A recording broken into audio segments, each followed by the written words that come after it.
Good morning, good afternoon, or good evening to you Harry Potter fans out there. Welcome back to our page. We are continuing on with Chapter 2 of Backward with Purpose, Part 1, Always and Always by Dead Woodpecker. So, just sit back, again, chill out, relax, and listen in to Chapter 2, The Headmaster. Chapter 2 The Headmaster. Chapter Text. Harry Potter opened his eyes to find himself in a room he had not seen for well over a decade. Dudley's second bedroom looked remarkably the same, and Harry felt a strange sense of vertigo. He dug the heels of his hands against his eyes and sat up straight. The moment of disorientation passed, and he laughed out loud. They had done it.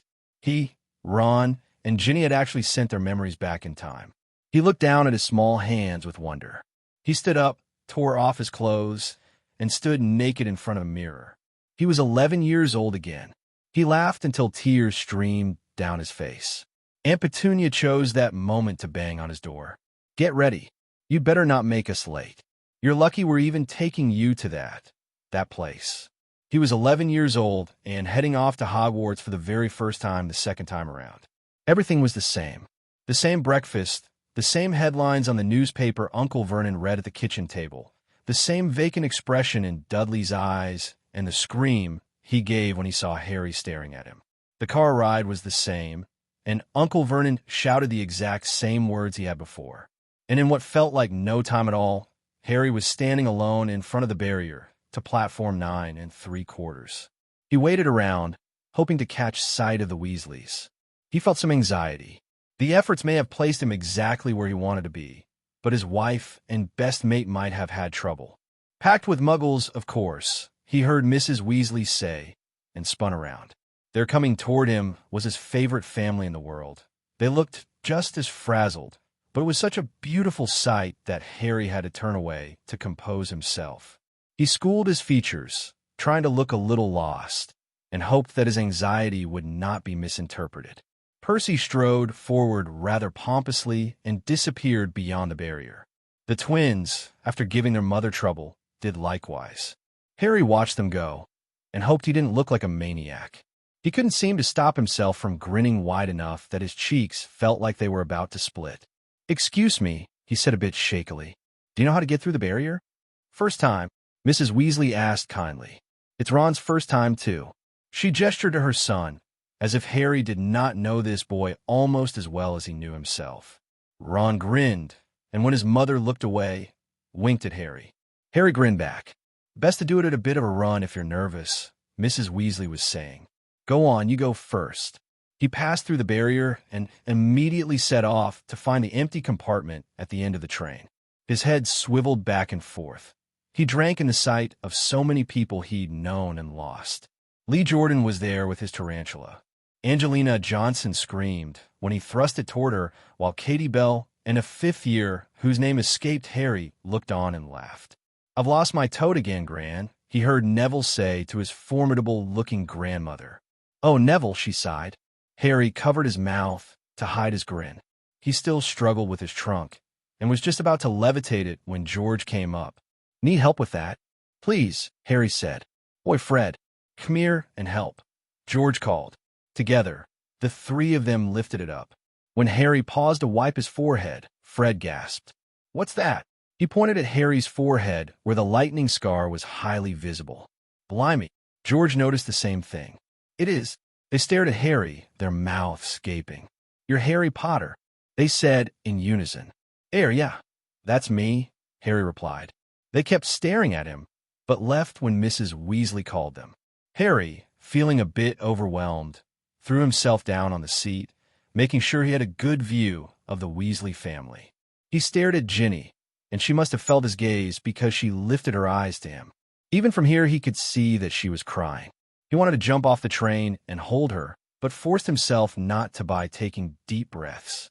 He remembered very clearly what they had decided.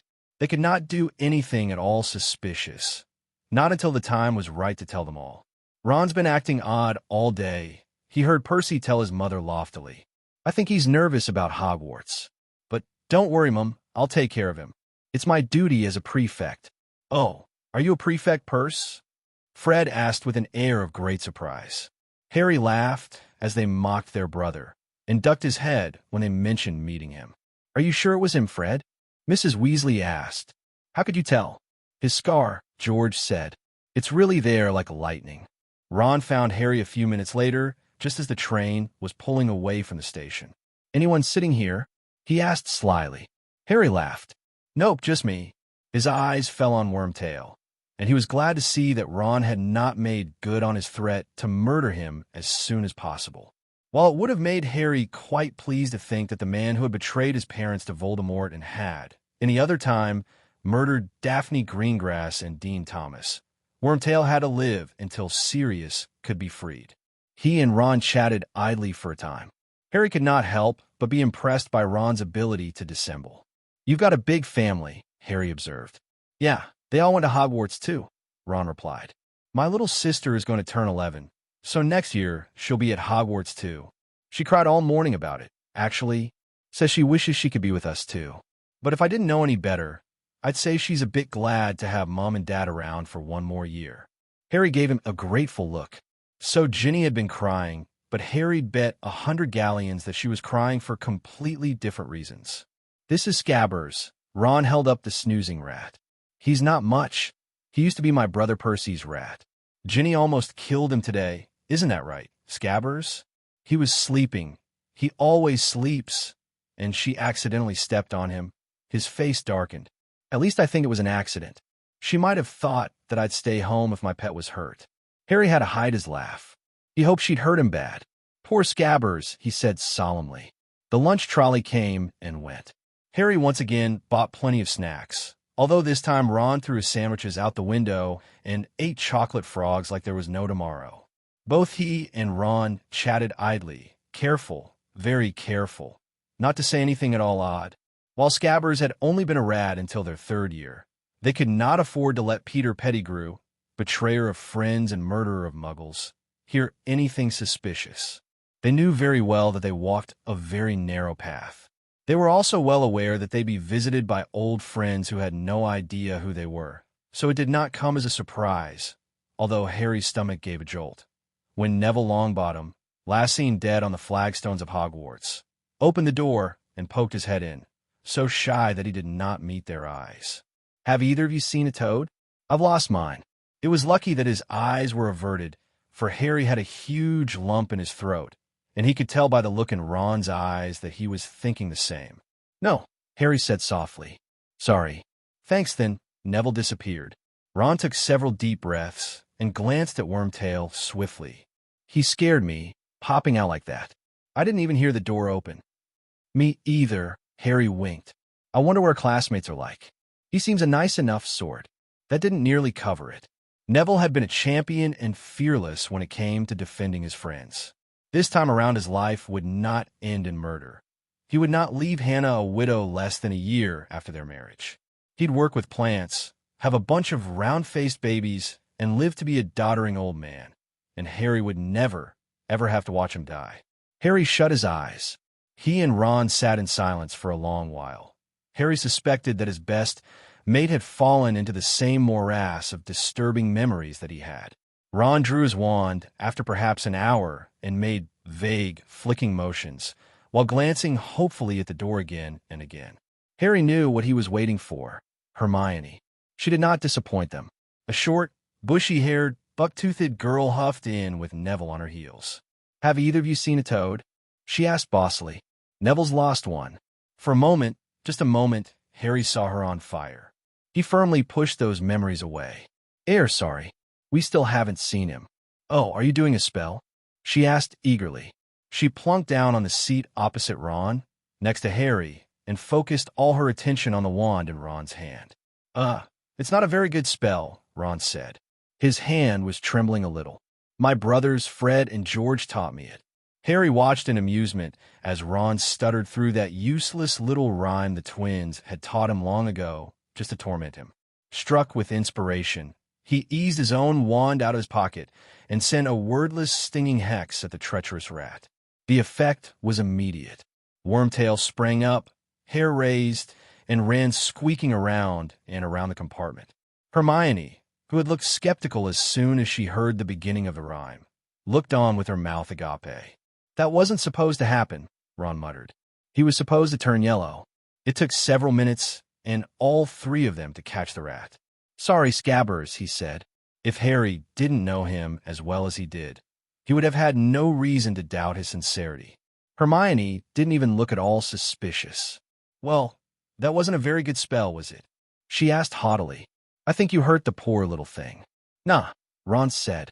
Look, he already went back to sleep. I'm Hermione Granger, she announced. And you are? Ron Weasley. Harry Potter. Are you really? She sat up straight and stared at him, her eyes wide. I've read all about you. You're in the greatest wizarding events in the 20th century and all sorts of other books. The chosen one who defeated he who must not be named. What the hell? Harry nearly fell off his chair and exchanged startled glances with Ron. Oh, honestly, don't you know? Hermione asked, tilting her nose in the air. If I were you, I'd have read everything I could about it. Everyone knows that you were the prophesied defeater of you-know-who. Oh, uh-huh. Ron, obviously thinking very quickly, gave a shaky little laugh. Of course he knows. Everyone knows. Yeah, Harry nodded, trying to look as though this was not completely new to him. I was just surprised, that's all. Damn right. Since when was the prophecy common knowledge? His insides twisted with anxiety. Well's it changed? Hermione sniffed. Good. She looked Harry up and down appraisingly. I don't suppose you know the entire prophecy? Did he? That's all right, she said, but looked disappointed. You probably wouldn't tell me if you did. It's such a big secret. Hermione chattered on for a while. Harry attempted to pay attention to her, but his thoughts were whirling and whirling inside his head. It was imperative that he speak to Dumbledore. Tonight, if possible. From that point on, the entire trip became much less pleasant, and not only because Malfoy had made his appearance, attempted to cousin up to Harry, and had taken exception to being rebuffed. Draco Malfoy had turned out to be not quite the arse Harry had expected, but that didn't mean that Harry liked him any better. He was still a foul bigot, just not a foul, bigoted murderer. Ron and Harry were much more subdued when they got off the train and got in the boats. Seeing Hagrid had alleviated some of the tension, and seeing the excitement on so many of the faces of Harry's classmates, including several who had died in ways that plagued Harry with guilt, did more. But it was with a heavy heart that he sailed across the lake and trudged up the stairs. It was not until Professor McGonagall, sane and upright, opened the door for them that Harry once again felt the fierce resolve that had driven him for the last 4 years. Harry walked beside Ron into the Great Hall and did not have to feign wonder. So many people here that he had thought lost. Dumbledore chatting, Snape scowling, and countless others alive and merry. It was almost too much. Always and always, he thought. He desperately needed to talk to Ron. They had a lot to discuss, the prophecy, and how to let Ginny know about the change, and to plan the finer details of the prank they were to pull on the potions master. He only hoped that they could detach themselves from the horde of first years long enough to make a break for the Room of Requirement. Harry felt almost naked without the invisibility cloak. Potter! Professor McGonagall stared at him, her mouth a thin line. I suggest you allow yourself to be sorted. Ron snorted and pushed Harry forward. He put on the sorting hat, feeling a bit nervous about the hat's reaction. He had no idea how it would react, and Dumbledore's portrait had been almost as clueless. Voldemort had destroyed it after he'd used it to suffocate Neville Longbottom. It seemed to Harry that the hat had sighed. He could almost feel it in his brain. This is something beyond rare. The hat seemed not to be particularly eloquent when faced with something that surprised it. Harry felt the mad urge to laugh. More rare than surviving a killing curse at the age of 1. He thought, knowing the hat would hear. The hat was silent for a long time, longer than the first time, and Harry began to shift uncomfortably in his seat. Don't you dare put me in Slytherin, he warned it. I ought to. I really ought to. I can see all the cunning in you, although of a different sort than I usually see. The ambition, the drive, is there as well, even if it is to prevent what happened before. Not to mention the thirst to prove yourself. Please. Harry felt as though he'd reached a new low, begging a hat. I think you're right. The hat finally murmured. It all comes down courage, doesn't it? I don't think I've seen the like in many a year. Gryffindor. The hat shouted. Harry was far too relieved to notice that there were far more speculative glances than applauding hands this time around. Blimey, Harry, that was close. Ron threw himself down on a plush armchair that the room of requirement had manifested. They'd taken a brief detour to retrieve the wretched Tiara Horcrux from the room of hidden things. It had taken longer than expected, but Harry held it in his hand. You were up there for almost 15 minutes. You were up there for almost 10, Harry said sourly. At least we're in Gryffindor, mate. That was way too close, Ron agreed. Speaking of close, we can't stay long. Percy would hang us. Ron smiled fondly. You know, I'd almost forgotten how pompous he was. Harry said quietly. I can't believe we actually did it, Harry, Ron said seriously. I wasn't sure. We're here. They grinned at each other madly, and Harry once again felt on the verge of tears. But he forced himself to not get too complacent. Having everyone back was amazing, but they had to move forward with purpose. But what exactly have we done? I have no idea. Ron shook his head. It seems like a small sort of change, honestly. And Hermione said that no one knew all of it, so the you being a Horcrux thing is probably safe. Harry shuddered. Can you imagine what Voldemort would have done if he'd known? No, Ron said. And I don't want to think about that. But it makes me wonder what else has changed. Makes me wish we'd come back a few days earlier. Maybe we could have figured some of this stuff out. Without being here and worrying about Quirrell, Harry agreed. He made a face. I'm glad I didn't have to be around the Dursleys that much. It was kind of cool to realize that, yes, they really are total arses. But any more of them and I'd feel sick. I got to put up with it over the summers. Yeah. Ron looked thoughtful, and Harry had a laugh. What? Just that I never saw that expression on your face until at least second year last time. Ron threw a pillow at him. We're going to have to wait until we speak to Dumbledore. Harry turned the conversation back to more serious matters. You can write a letter to Ginny tonight, though, and give her a heads up. Yeah, that's what I reckon, too, Ron replied. He looked down at his watch. We've got to go. They'll be suspicious if we don't turn up soon. Not to mention we've got to nick those dung bombs from the twins. They rose to go, but Harry halted. Is it bad to be looking forward to all the trouble we're going to cause tomorrow? Ron snorted. No. Is it bad to be having impure thoughts about an 11-year-old girl? Harry laughed. It's better than thinking the same about a 10-year-old. We've become very perverted, Harry. HP. Dear Ginny, I'll bet you're surprised I'm writing you already. The Express was amazing. We saw loads of cool people. By we, I mean Harry Potter. Yes, the Harry Potter, the one you want to marry. He's a cool bloke, and he asked me if that red-haired little girl, you, in case you're too thick to realize it, was my sister.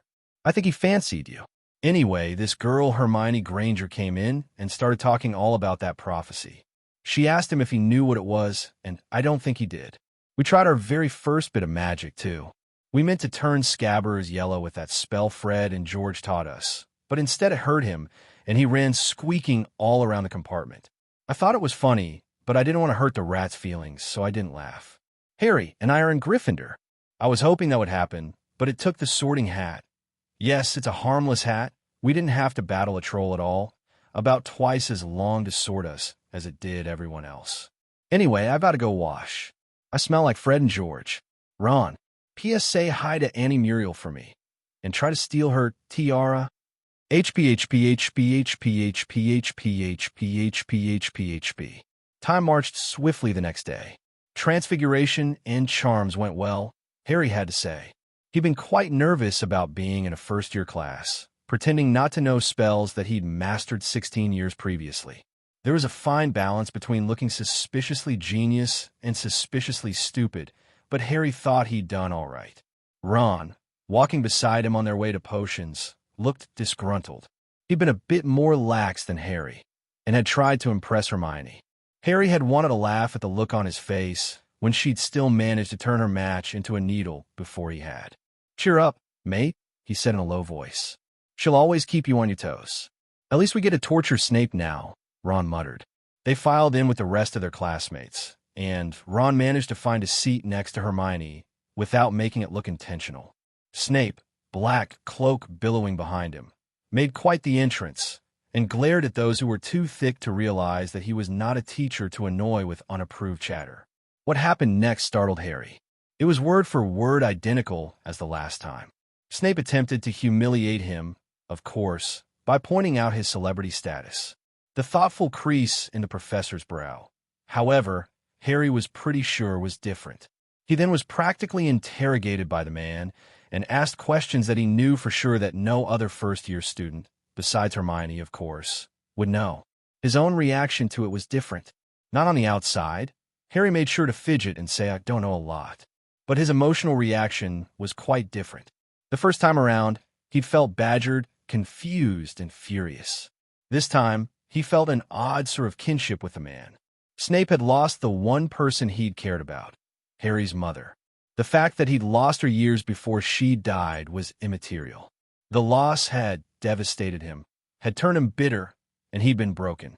But when all was said and done, and Harry had viewed his memories, too late, far too late, he had realized that Snape was quite possibly the bravest man he'd ever met. He was so lost in thought that he nearly forgot to give Ron the cue. He elbowed him sharply. Ron stood up immediately and shouted, "What the bloody hell is wrong with you, you greasy git?" Yeah, Harry stood up too. That probably would have done it, but they had to be sure that Snape would be furious enough to want them expelled and have enough ammunition to actually make a case of it. Slime ball. That's why they each reached into the pockets of their robes, pulled out a handful of dung bombs, and threw them on the floor at Snape's feet. The reaction was immediate. The other students lurched to their feet, covering their mouths and noses, and ran for the door. Hermione, retching and glaring at them, followed suit. Snape did not move. He stood in front of them, staring at them, and his face grew angrier and angrier by the second. The room seemed to grow colder. "I would take point from Gryffindor," he spoke without moving his lips, "but you'll be expelled for this. Come with me. The headmaster has that happy authority." Harry and Ron marched in front of him, and glad of it because neither one could help smirking. Snape had fallen right into their hands. No matter how brave he was, and how much Harry had regretted not trusting him, it still felt pretty good. Ugh, what's that smell? The students rushed to get out of the way and stared after them. Harry could hear Snape growling threats under his breath. It seemed to take no time at all to get to the familiar gargoyle. "Lemon drops," Snape hissed. It jumped aside. "Up. Now." Snape pushed them roughly out of the way and pounded on the heavy door. "Dumbledore." "Enter." Dumbledore's voice. "What is it, Severus? Is it cup?" Harry stared at the floor, marshalling his thoughts and fighting back tears. He hadn't seen Dumbledore alive for an entire decade, and he was their absolute best chance. He, Ron, and Ginny had become pretty powerful, but Dumbledore was formidable, both with his wand and with his mind. He could tell them where the holes in their plans were. He could make it airtight. Harry hadn't known how much of a relief it would be. He peeked and saw Dumbledore's face as he heard a slightly exaggerated, although it wasn't really necessary, what he and Ron had done was damning enough, version of events from Snape. He did not look angry, but he did have a look on his face that Harry couldn't read. "The Weasley boy called me a greasy git, and Potter called me a slime ball, right before they threw the dung bombs," Snape said with relish. After a long, long moment, Dumbledore said very quietly, "Look at me." Ron, who'd been shaking with silent laughter for the last several minutes, stopped and looked up. Despite the fact that they pretty much knew that they weren't going to be in serious trouble, well, they knew that they wouldn't be expelled. Harry could see apprehension on his friend's face. "You've done serious damage today," Dumbledore said to the both of them. Several portraits on the walls agreed. "Bring back corporal punishment and send them back home with bloody backs," Phineas Nigellus suggested laconically. Snape appeared to agree wholeheartedly. "Enough, Phineas." Dumbledore held up a hand to silence the portrait of Sirius Ancestor and Hogwarts' least popular headmaster. "The two of you have shown blatant disregard for authority, caused the potions classroom to be evacuated, disrupted class, and did it with dung bombs, a substance ban at Hogwarts School of Witchcraft and Wizardry. Please explain to me why you did this." "You're letting them explain?" Snape asked, horrified. "Just expel them and be done with it." "Severus, I see no possible explanation that would save them from being expelled," Dumbledore seemed a little sad as he peered at Harry. "I do," Ron said loudly. Snape looked ready to murder him, but then he pinned a glare on Harry so malevolent that Harry actually took a step backward. "You knew it could go both ways, Dumbledore," Snape sneered. "This only proves it. We've got another Dark Lord, not a bloody savior."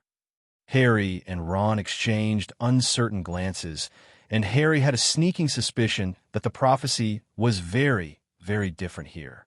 After that moment of confusion, Ron laughed out loud. "And not to forget the loyal follower," Snape said. Dumbledore said nothing, but appeared to be deep in thought. "It explains much. The reason why he's marked as an equal." This time, Harry laughed. It burst out of him. He couldn't stop it. He felt bitterness and incredulity, and that's where part of the laughter came from, the part that also wanted to cry. The majority of it, however, was simply because it was funny. Ron laughed with him, and Harry feared that they both sounded quite mad. He couldn't wait to hear Ginny's reaction. With an effort, Harry stopped. He wiped his eyes, adjusted his robes, and, feeling more confident, met Dumbledore's eyes. The brilliant blue eyes did not have even a trace of the familiar twinkle. In fact, Dumbledore looked concerned, perplexed, and quite angry. But Harry felt comforted nonetheless. "We did it so we could come up here and talk to you without suspicion," Harry said. "Yeah, sorry about the things we said. And about the dumb bombs," Ron chuckled. "I don't really think you're a greasy git. And I don't think you're Slimeball," Harry added. "They're lying," Snape shouted, outraged. "Dumbledore, don't listen to them." "Well, you're a bit of a greasy git." Harry heard the fondness in Ron's voice, but he didn't think the other two did because they found themselves thrown into rapidly conjured chairs and tied there with ropes made of what looked like liquid magic. Harry settled himself more comfortably. "You are trying my patience," Dumbledore said coldly. "Nice wand," Harry said pointedly. "They're both mad," Snape said, sounding triumphant. "That's what the bent line meant. Potter's unhinged, and he took Weasley with him. Hold a moment, Severus. Why on earth did you want to see me without anyone knowing?" "We're not mad, Professor," Harry said. He'd started to tremble a little. "Yeah, but you've got to promise to listen to us," Ron added. "I do not believe you gentlemen are in any position to make demands. Speak quickly. Are you thinking what I'm thinking?" Ron asked Harry. "Yes," Harry said. They both turned to stare at the wand Dumbledore held. He was not pointing it at them, but they both knew that Dumbledore was very, very fast. "He just might use the Elder Wand on us," Ron said. "Oh, honestly," Snape said scathingly. He turned to Dumbledore. Harry had to admire the shuttered expression on the older man's face that masked the surprise he must be feeling. Absurd pride bubbled up inside him. "Explain," he said again, but in a different tone. It was a mixture of danger and confusion. "We're from the future," Ron said cheerfully. Snape pulled out his wand, rushed over to stand in front of Ron, and pointed it straight at his head. "Stand down, Severus," Dumbledore said. He had risen from his chair. "I'm almost certain the boys are mad, but they knew that I have the Elder Wand, and I will know why." Snape's wand clattered to the floor. "You have the Elder Wand? Isn't that a fairy tale?" "No," Dumbledore said. "The Deathly Hallows are very real." "Yeah, and you have another one, don't you?" Ron smirked. "Where's Harry's cloak?" Dumbledore sat down heavily. "Why? You're still asking for explanations when these two should have been expelled 10 minutes ago and sent on their merry way," Snape said, but he still looked unsettled. "I think if he asked how he'd get a truthful answer and a reason for the bent line as well," Harry said quietly. They'd had their fun, and now it was time for the truth. Dumbledore's brow furrowed. "We used the Tears of Merlin," Harry continued. The wizard lifted his head up sharply. "Impossible.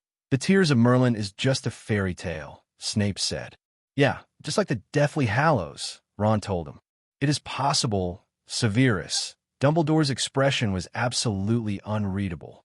"But I'm not yet sure if I believe them." "Prove it." Harry closed his eyes, wishing that he did not have to do this. But the portrait of the man sitting in front of him had told him that this was what he must do if Dumbledore required incontrovertible proof. And with all the gentleness he was capable of, he said, "You see Ariana in the mirror of Erist, and the family you lost.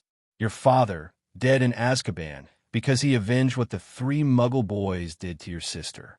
Your mother, who died accidentally because of your sister. Your sister, dead because she got in the middle of a duel between 3 boys. Your brother, who has never, ever trusted you since then. They all stand there before you, smiling, and you know that they've forgiven you for your mistakes. And there's someone else there. You also see, he licked his lips, you also see a man who never existed. A kind Gellert Grindelwald. Enough, Snape shouted. What is this vile madness you're sprouting, Potter? Harry could not bear to see the pain on Dumbledore's face. He looked away. Why? It had worked, Harry thought. Or Dumbledore thought he meant to torment him, and was asking why he would do such a thing. But Harry placed his bet on the latter, and so gave the same answer he had given the portrait 4 years ago. The price was too high, Harry told him. You won. Dumbledore asked sharply. No, Ron said firmly. Harry defeated Voldemort, but we lost everyone else except for my sister. She's here too. Well, not here. I expect she's at the Burrow. Dumbledore? Snape asked. Severus, what Harry said could only have come from my own mouth. I have to believe him. I'm sorry, Harry said. Your portrait. My portrait. Dumbledore interrupted. I did not survive. No, Snape killed you, Ron said bluntly. I would never. You would if you knew that Dumbledore was dying, surrounded by Death Eaters, and by his own command. Fenrir Greyback was there, as well as Bellatrix Lestrange, Harry replied. He looked away, remembering that death, and how it had shaped the years of the Horcrux hunt, and how things might have been different if he had only known. This time it would be different.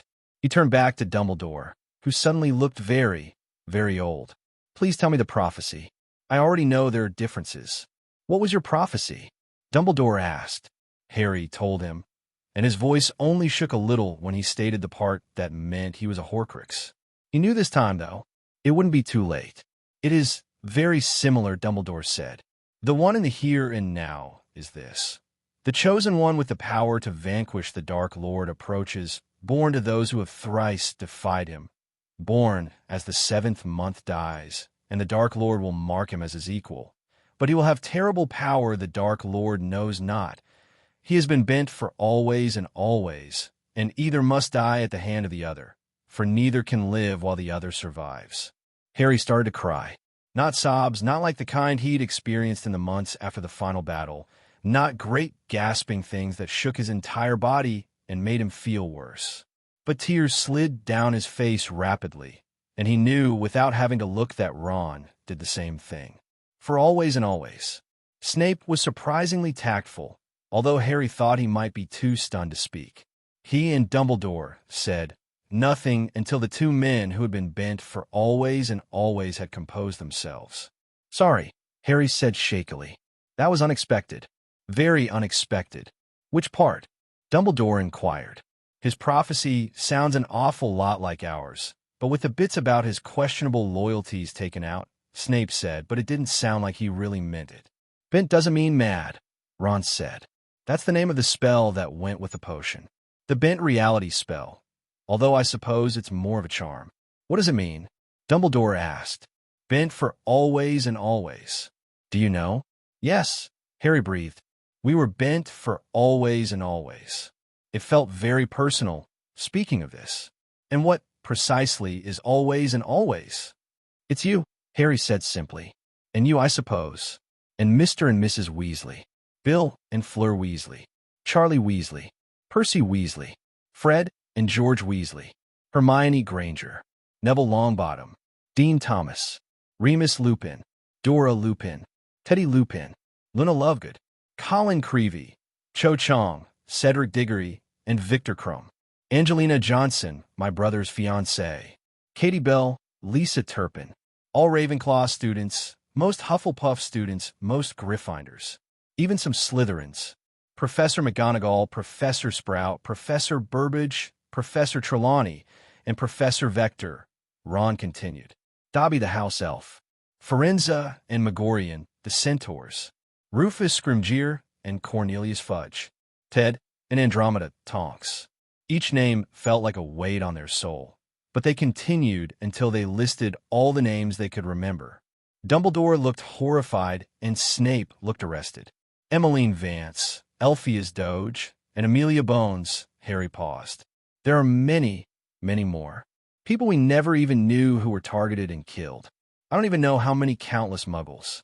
Almost the entire generation. Professor Flitwick spoke the eulogy at the mass memorial ceremony, and he said that the entire flower of a generation had been lost. The statistics came later. Some 40% of the entire wizarding population was either killed or incapacitated, and that does not include the Muggle-born children who are not allowed to go to Hogwarts. That number is unknown, their bodies never found. All of Hogwarts was awash with blood. The price was too high. There was a very long moment of stunned silence. Snape's face was completely gray, and Dumbledore had his head in his hands. Always and always is our anthem, Ron said. It's hard to explain. It means love, and all the people we love who we will not lose again. Harry realized that he was almost shouting. The slender ropes that had bound him had fallen away, and he had risen to his feet without even knowing it. Dumbledore was at a loss for words, but his eyes shone with fierce pride and hope. Even Snape looked moved. He was gaping at Harry. Ron stood beside him, just as erect, just as proud. "Do you?" Dumbledore began. "I have my suspicions, but do you know what the rest of the prophecy means?" "Whatever you're thinking, you're probably right," Ron told him. "A bit of his soul was stuck in me. He couldn't die unless I did," Harry said. "Knowledge too late then, but not now."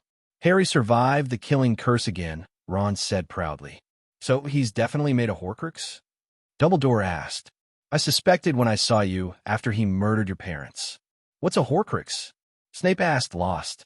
Dumbledore explained quickly. "So that's what Regulus knew?" He said something very odd before he disappeared. "No," Harry said. "He did not make a Horcrux." Ron laughed bitterly. "He made 7 Horcruxes, counting Harry." "Oh, Merlin," Dumbledore breathed. Harry withdrew the tiara from the inner pocket of his robes. "We have one, and we know, roughly, where the others are. I think I might be able to apparate either of you to one of them, and the others won't be too difficult to manage." "Harry, I think I need some time," Dumbledore said quietly. "Give 1 week. Please. I need to think about all that you've told me." Harry understood. He put the tiara back in his pocket, surprised that he was allowed to do so. Dumbledore was overwhelmed, he could tell.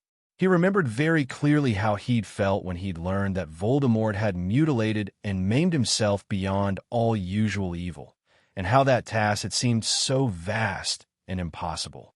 "Professors, if I may add one more thing," Harry said tentatively. "There is one name that was not on that list we gave you, a name very important to me." Ron stared at Snape. "You're not going to like it."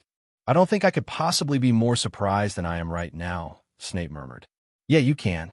My godfather, Sirius Black, currently imprisoned in Azkaban for crimes he did not commit," Harry said grimly. "You were right, Weasley," Snape said after a moment, his lips very thin and his eyes wide. "I wouldn't think that you, Potter, would forgive the crime of Lily and James' betrayal." "I didn't," Harry assured him. "My dad, Sirius Black, and Peter Pettigrew were all unregistered animagi. They wanted to keep Remus company when he changed. When Sirius hunted Wormtail, Pettigrew, down after he sold out my parents to Voldemort. Wormtail was the one who killed the Muggles. He transformed into a rat and escaped through the sewers. And I assure you that I did not forgive him. Harry killed him eventually," Ron said helpfully. "Harry caught Pettigrew right after the effing rat tortured Minerva McGonagall into insanity. Let's hope we can find him before he commits that crime," Dumbledore said. Ron laughed. "Oh, we know exactly where he is.